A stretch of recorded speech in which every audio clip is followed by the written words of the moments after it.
Hi photo students, I wanted to get a very quick recap of our Long One Part 1 and just give you a scenario again where you might be hitting a wall and finding a little bit of confusion.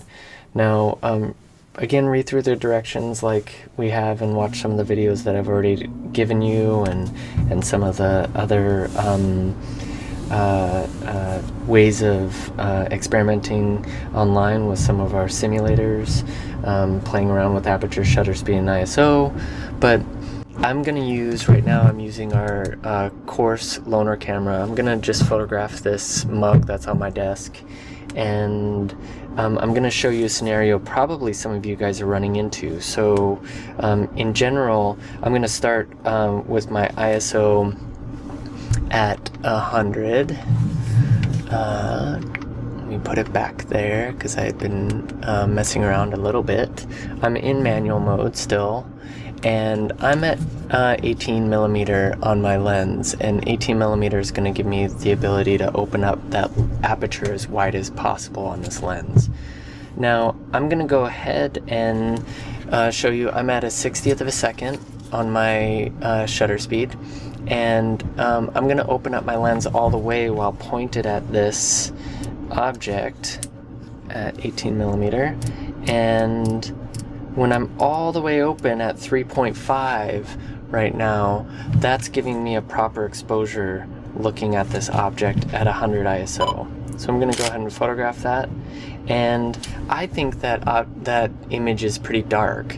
It's pretty true to what I'm probably seeing in terms of the shadow cast and everything like that, but just for the sake of the exercise, I want to brighten this image using bracketing. Now, the issue we're going to run into is I'm all the way open.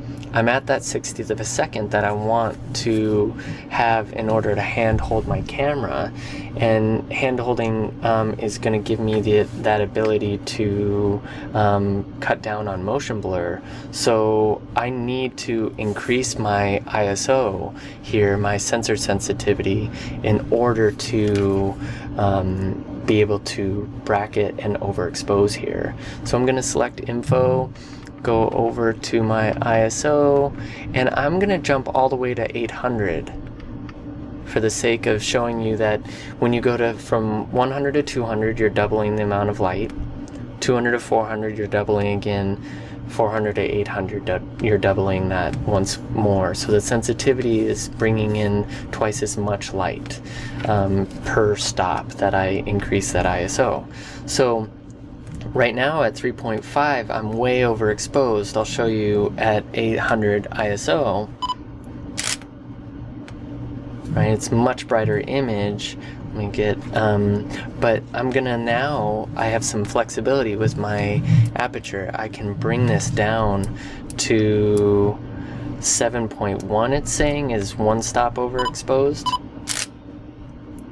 And then if I bring that to 5.6, I get 2 stops overexposure. So I'll be showing you these images on the screen, but I hope that helps you understand that when you hit that wall where you're still at a 60th of a second and on your shutter speed, and you've opened that lens all the way up, the only way to bring brightness now in without dipping below that shutter speed is to increase your ISO. Now, if you want to go to a 30th of a second, to a 15th of a second, 8th of a second, you want to experiment with that, feel free to. It'll start to demonstrate for you how motion blur occurs when you start to have a longer shutter speed while hand holding your camera. Alright, I hope that helps, and as always, feel free to ask questions.